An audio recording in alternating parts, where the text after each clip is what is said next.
Welcome to Rescue Paws Stories, your go-to place for heartwarming and emotional humans and animals stories. In the quiet suburb of Millstone Ridge, where trimmed hedges and tidy sidewalks whispered of normalcy, few noticed the graying German shepherd who lay every afternoon beneath the shade of a sycamore tree behind the weather-worn white picket fence at the corner of Elm and Clayton Street. His name was Titan, and to most of the neighborhood kids, he looked like any other tired old mutt. A little stiff when he moved, a little slow to rise, with cloudy eyes that seemed to stare through time itself. They didn't know the scars beneath the thick fur or the steel that still pulsed in his muscles. They didn't know what he had seen, or what he was capable of. Titan belonged to Mr. Harlan, an elderly, widowed veteran who had once served in the police force and retired with a quiet dignity that matched the dog at his side. For years, Titan had been Harlan's K9 partner, and together they had seen things that most people would never believe: bomb threats, drug busts, hostage situations. Titan was a legend once, spoken of in hushed awe by rookies who marveled at his precision, his fearlessness, and that uncanny intelligence that made him feel more like a man than a dog. But those days had passed, and now he simply lounged in the sun, watching squirrels and stretching his aching joints. But the neighborhood teens had no idea. 3 boys, Ty, Logan, and Bryce, had taken to wandering the streets unsupervised after school. Bored and cruel in that uniquely teenage way that ignorance can ferment, they thought Titan was an easy target. He didn't bark, he didn't chase.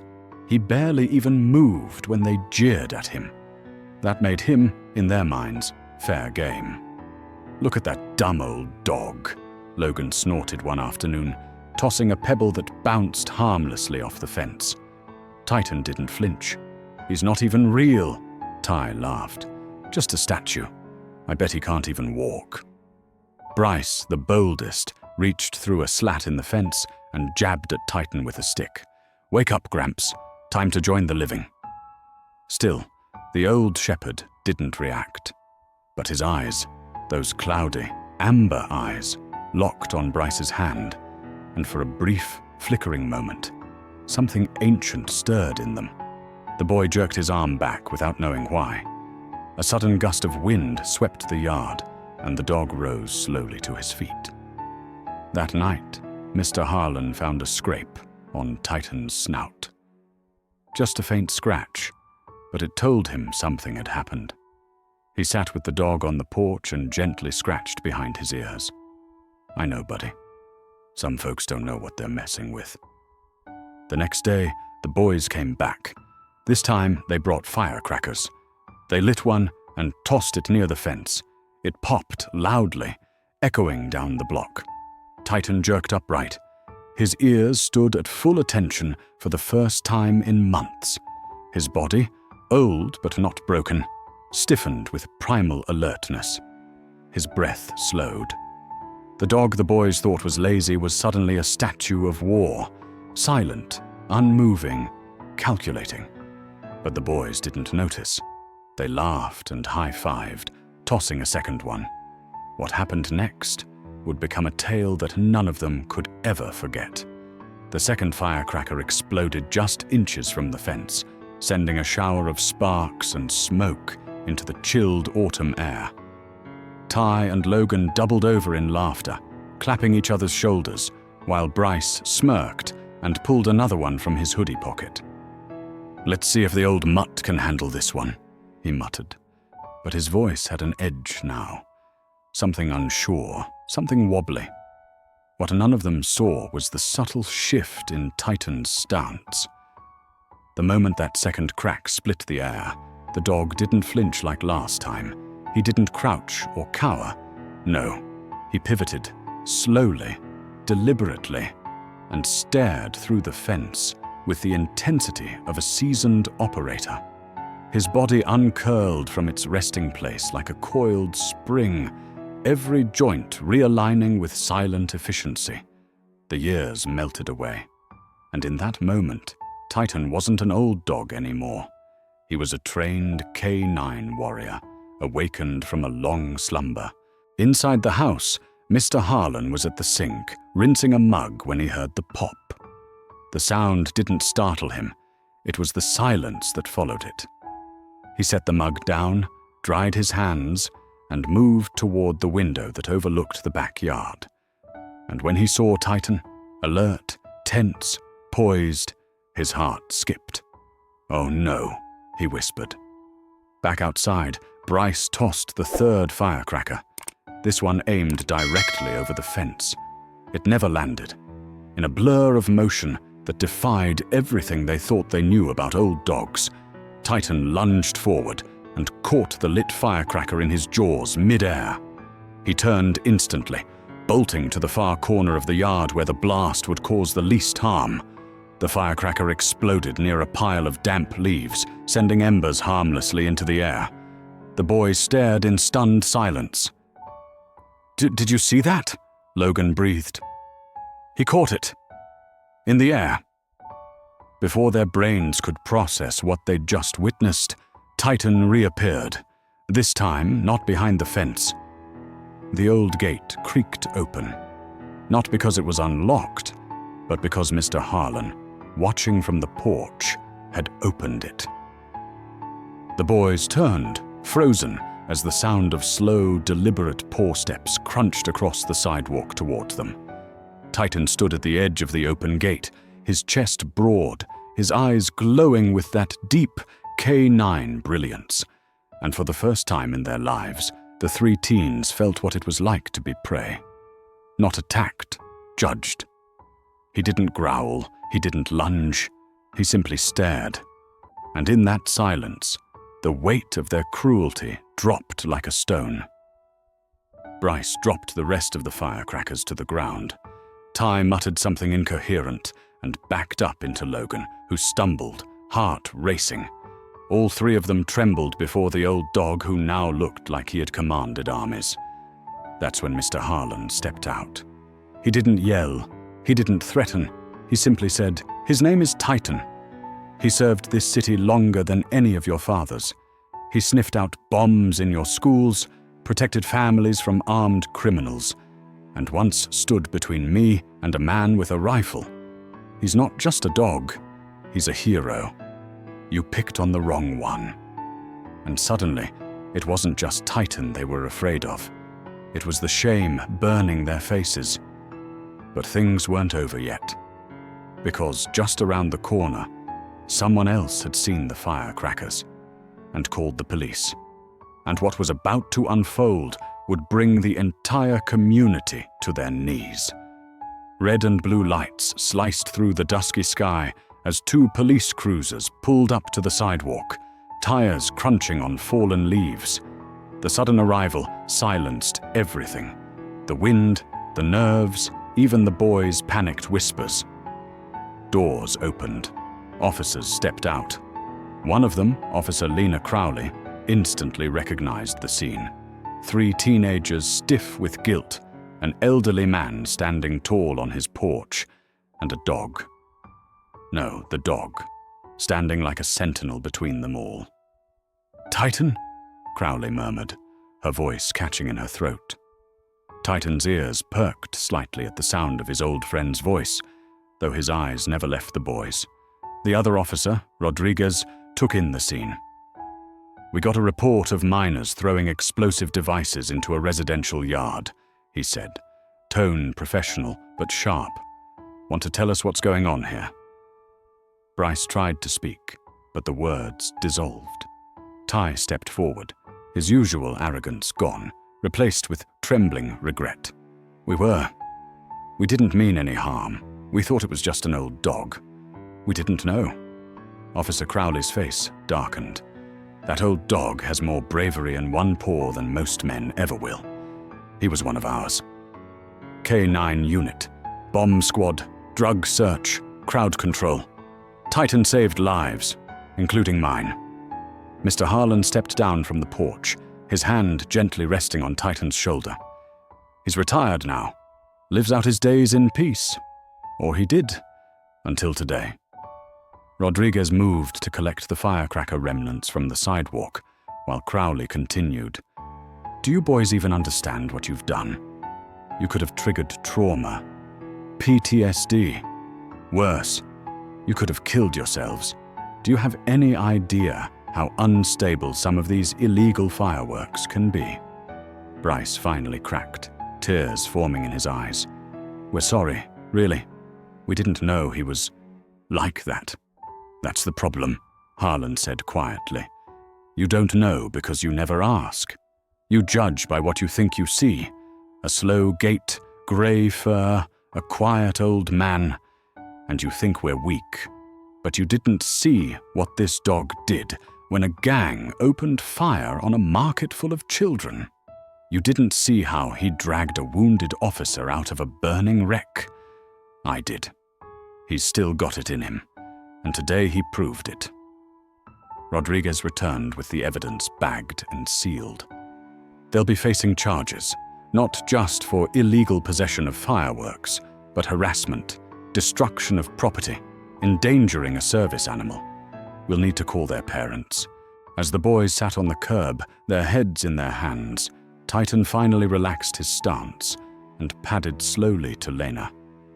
She knelt down, scratching behind his ears with tears brimming in her eyes. You still remember me, huh, old boy? She whispered. You saved me once. Looks like you're still saving people. And then, unexpectedly, Logan looked up. Can we make it right somehow? Mr. Harlan didn't answer immediately. He looked at Titan, then back at the boys. That depends. Making things right doesn't mean saying sorry and moving on. It means changing. It means earning back trust, something Titan gave freely for years. Officer Crowley nodded. And if you're serious, there might be a way. Because what came next wasn't punishment. It was a second chance, one that would involve sweat, discipline, and facing the very legacy they tried to destroy. And Titan, well, he wasn't done teaching them yet. The next week, under a unique agreement forged between Officer Crowley, Mr. Harlan, and the boys' parents, Bryce, Ty, and Logan found themselves reporting to a quiet facility just beyond the city limits, a rehabilitation center and training ground for retired police dogs and troubled youth. It wasn't juvenile detention. It wasn't a punishment in the traditional sense. It was something else. A reckoning. A chance to learn. They were met at the gates by Sergeant Elena Miles, a broad-shouldered woman with eyes that saw right through excuses. She didn't shake hands. She handed them leashes. This, she said, is not a summer camp. You will feed, walk, groom, and train these dogs. And in return, they may just teach you something your phones and fists never could. Behind her, kennels echoed with deep barks, resounding, powerful, and purposeful. Each enclosure housed a legend, a warrior with scars hidden beneath fur. Titan wasn't here to be pampered. He was here as an example, and on the first day, he was paired with the one who needed humbling the most, Ty. Ty hesitated. You sure he won't snap? Sergeant Miles smirked. Only if you disrespect him, or yourself. Titan stared up at the boy, calm and unmoving. There was no fear in his eyes, no hatred, just a measured stillness. Ty knelt down slowly, offering a trembling hand. Titan sniffed once, then nudged it gently with his muzzle. That tiny gesture hit harder than any lecture ever could. The following days were brutal. Early mornings, physical labor, obedience drills, and silence. Lots of it. At first, the boys dragged their feet, muttered complaints, and fumbled with the leashes. But the dogs were patient, stoic, and unwavering.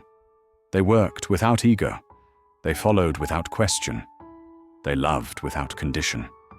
Bryce, who'd once laughed at the idea of authority, found himself drawn to a German shepherd named Loki. missing one ear, but full of quiet dignity. Loki didn't respond to loud commands, only calm tones and gentle gestures.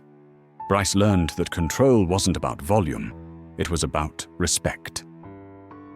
Logan, always the one to follow the crowd, began bonding with a retired bomb-sniffing beagle named Nero.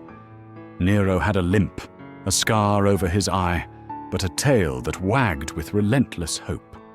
It reminded Logan of his younger self, before peer pressure and insecurity carved cynicism into his heart. But it was Ty and Titan that everyone watched. At first, Ty remained distant, still carrying the weight of his pride. But one stormy night, thunder cracked like gunfire, and Ty found Titan trembling in a corner of the kennel, haunted by memories of explosions past. Instinctively, Ty dropped to the ground beside him. "It's okay," he whispered. "You're safe. I'm here." That moment cracked something open. Not just in Titan, but in Ty. It was the first time he had offered comfort instead of control, love instead of dominance. And Titan? He leaned into the boy's chest and stayed there. By week 4, the transformation was undeniable. The boys no longer walked the dogs. They walked with them. They stopped looking at themselves as victims of rules and started seeing themselves as part of something greater. One afternoon, Sergeant Miles called them to the field. "You've got visitors," she said. "They've been waiting."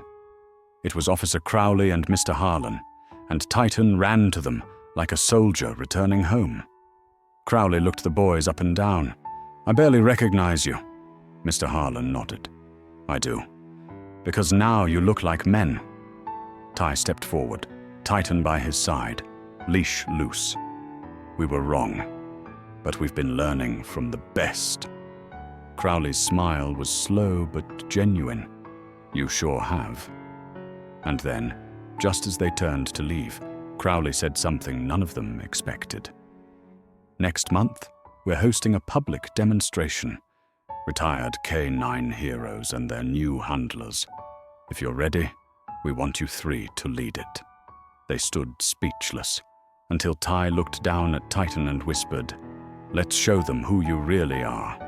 Titan barked once, sharp, powerful, proud.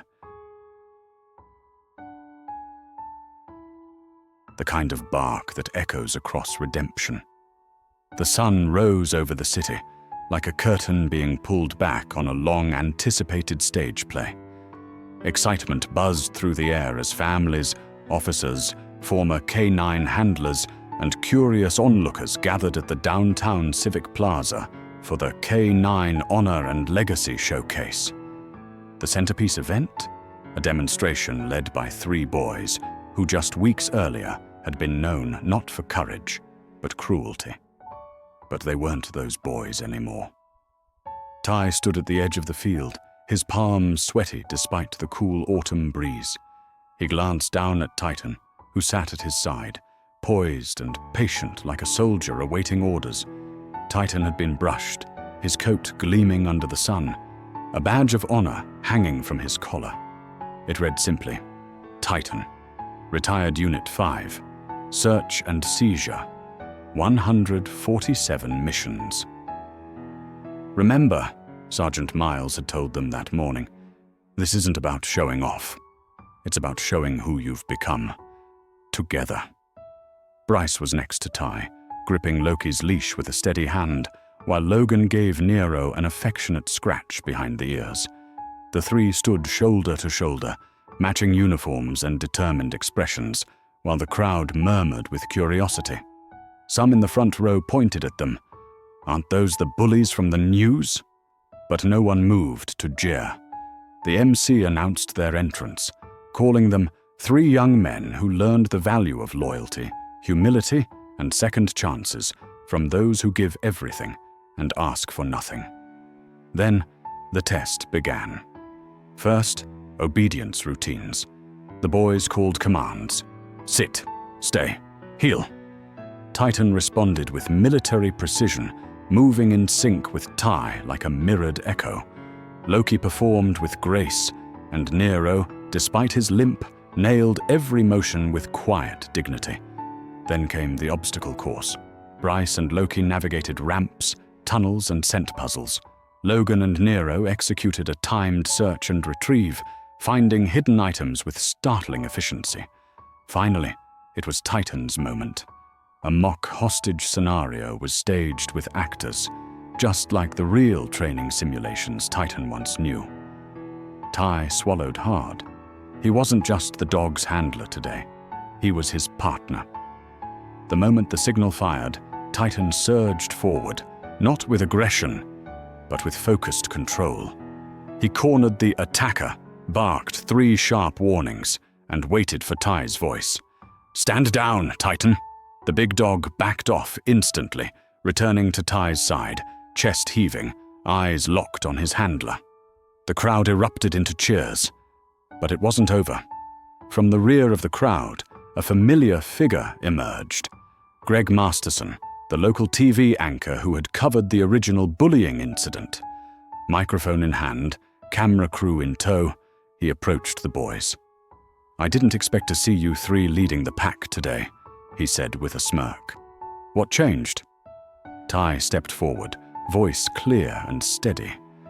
"We thought we were strong when we were cruel, but strength isn't about hurting the helpless. These dogs, especially Titan, showed us that real power is protecting others, being loyal, loving even when you've been wounded." Bryce added, "They saved us from becoming the worst versions of ourselves." Logan nodded. "We were lost. They brought us back." Even Masterson seemed moved. The footage aired that night, and the story went viral, not as a tale of redemption alone, but as a powerful reminder of what animals could teach the human heart. By the time the boys returned to the training center that evening, there were letters waiting from schools, youth groups, even city officials, asking if they would speak, share, inspire. Tai knelt beside Titan under the dimming sky. "We did it, buddy," he whispered, wrapping his arms around the aging K9's neck. "They finally see who you really are." Titan gave a soft, low woof. He didn't need a medal. This was enough. The bruises were gone. The shame was behind them.